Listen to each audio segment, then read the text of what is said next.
Now I think so there is unanimity in our country, irrespective of whatever political affiliations we belong to.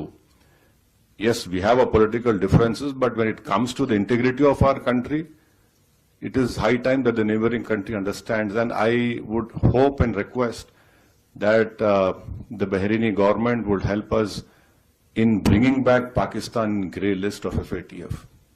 Because this money has been used to support those terrorists. Owaisi साहब, मैंने आपको पहले भी कहा था कि आप गलत बयानी कर रहे हैं, आप तारीख को गलत और मसख करके पेश कर रहे हैं।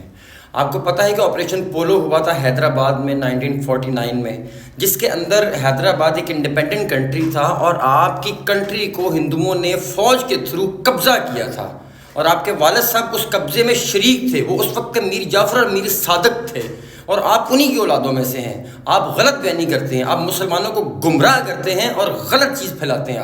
आपको अल्लाह के हुजूर इसका जवाब देना पड़ेगा। आप जैसे मुनाफिकीन मक्का में भी पैदा हुए थे और ये मुनाफिकीन हिंदुस्तान में भी पैदा हो गए हैं।